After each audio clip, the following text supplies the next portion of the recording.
tous et bienvenue sur cette chaîne. Vous êtes de plus en plus nombreux à être abonnés, alors je vous remercie beaucoup, ça me fait vraiment plaisir et j'espère surtout que le contenu vous plaira. En tout cas, n'hésitez pas à me dire en commentaire s'il y a des choses que vous souhaitez voir, j'essaierai de m'adapter pour essayer de convenir au plus grand nombre. Voilà. Aujourd'hui, donc, je vous emmène dans les coulisses de la préparation d'un repas entre amis. Donc, j'ai invité une amie à manger à la maison et c'était, alors j'espère qu'elle passera pas par là, normalement non. C'était pour vous montrer un petit peu qu'on peut manger pour 15 € à 3 avec apéro, entrée, plat, dessert et même du chocolat. Voilà, sachant qu'en fait il nous est resté pas mal de choses. La boisson par exemple on en a bu que la moitié mais je l'ai compté en entière. Le dessert on l'a pas mangé parce qu'on n'avait plus faim du tout mais je l'ai compté quand même. Donc j'ai fait ma petite liste, voilà, alors je vais pas trop vous spoiler. Et comme je disais, donc on arrive à 4,71 € par personne. Maryse, voilà. C'est une personne qui n'est pas végane, qui n'est pas végétarienne d'ailleurs, mais qui a apprécié le repas, donc ça fait toujours plaisir et ça permet de faire un peu découvrir des choses aux autres personnes. Alors je suis pas partie dans des trucs un peu exotiques avec du tofu, tout ça, ça je sais que ça passe pas généralement, donc je suis plutôt partie sur un plat réconfortant à base de légumineuses et je vous montre tout ça tout de suite. Voilà, on passe en cuisine.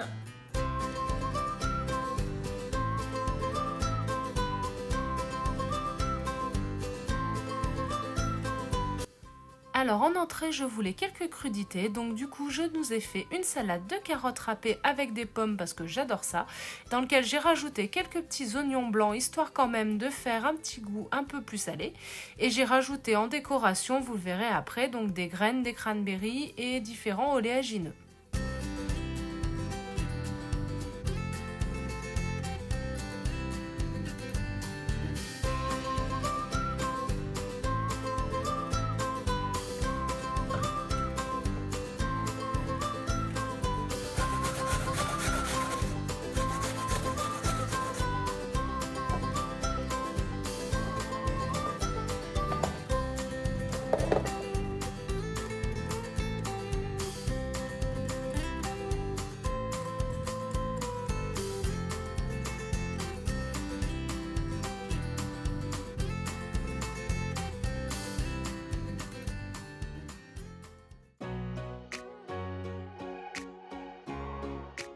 Donc pour ce curry de légumes, j'ai pris un bout de gingembre, un gros oignon jaune, 2 gousses d'ail,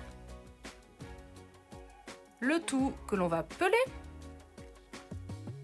et puis émincer. Je mets un petit fond d'huile de sésame dans lequel je vais faire revenir donc les ingrédients que nous venons de préparer.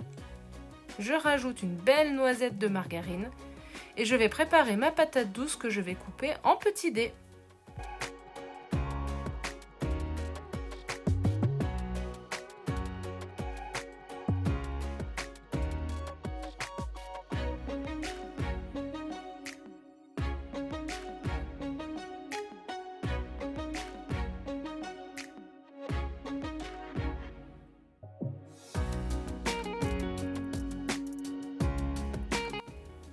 Je vais mettre une courgette que je coupe en quartiers. Donc je vous avais dit que l'idée c'était vraiment de ne pas se prendre la tête, donc tout va cuire en même temps tranquillement.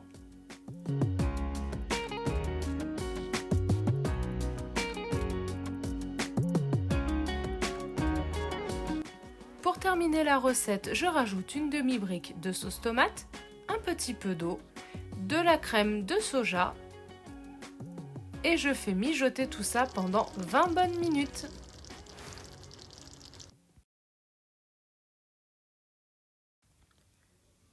J'ai ma mimine qui me fait rire. Alors cette recette est complètement ratée, je vais même pas vous donner les proportions, ça sert à rien parce que j'ai fait au pif. En fait, il fallait 7 millilitres d'eau et j'en ai mis 70, donc juste 10 fois plus. Alors quand je me suis rendu compte de mon erreur, en fait j'ai vidé mon paquet de farine qui me restait, donc ça me faisait 500 grammes de farine. Je me suis retrouvée avec une pâte très très liquide, quasi aussi liquide que ce que vous voyez à l'écran. Je l'ai quand même laissé gonfler et je l'ai fait cuire à la poêle comme j'ai pu dans de l'huile et ça donne ceci. Et en fait finalement c'était bon, mais c'est pas la recette du tout. Donc voici en gros ce qu'on a mangé. Alors j'ai pas filmé quand mon ami était là, bien entendu. Par contre, je vous ai fait une reconstitution du repas. En apéro, on a bu du Coca Zéro avec des chips au vinaigre et des petites tomates cerises. Que voici. Bon, les quantités sont approximatives parce que comme on en a mangé, là je vous mets des trucs qui restent en plus ou moins grande quantité. En entrée, j'avais donc fait ma petite salade de carottes, de pommes et de petites graines par-dessus. Donc là, on en avait mangé beaucoup plus, mais ce soir, je vais me contenter de ça. En plat principal, donc le curry de légumes avec de la semoule. Mon ami en a repris une fois et il m'en reste encore. Donc au niveau quantité, on est large.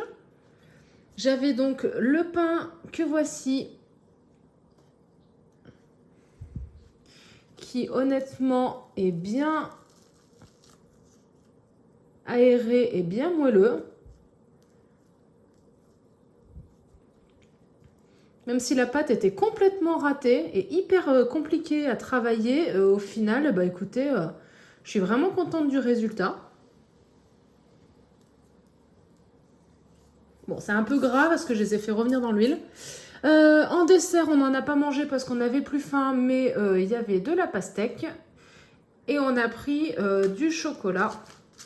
Alors les chocolats Carrefour, l'avantage c'est qu'ils n'ont pas de poudre de lait à l'intérieur, ils sont vraiment vegan pour le coup, contrairement au chocolat Lindt pour ne pas les nommer. Donc on a mangé un carreau avec le café et la tisane. Donc j'espère que cette vidéo vous aura plu et vous aura donné envie d'inviter des amis, parce que c'est pas parce que l'alimentation est différente qu'on ne peut pas tous se retrouver autour d'un bon repas quand même. Et bien entendu, ça peut aussi servir aux personnes qui invitent des personnes véganes ou végétariennes. Je pense que ça peut donner des idées. En tout cas pour moi, l'alimentation n'est pas un frein à la convivialité. Voilà, donc c'était pour vous montrer un petit peu qu'on peut manger copieux, parce qu'on a quand même bien mangé, de manière relativement économique. Voilà, on est quand même sur, comme je disais, 4,70 € par personne, large. Et puis surtout, moi je voulais en fait des recettes qui se débrouillent un peu toutes seules. Donc à part les pains nan où je me suis arraché les cheveux avec la pâte parce que je l'ai foiré, j'avais pas envie de passer 3 heures en cuisine, je préférais privilégier le temps avec les gens qui étaient présents. Et écoutez, je vous souhaite une bonne fin de journée, profitez bien, bon appétit, prenez soin de vous et à tout bientôt. Bye bye.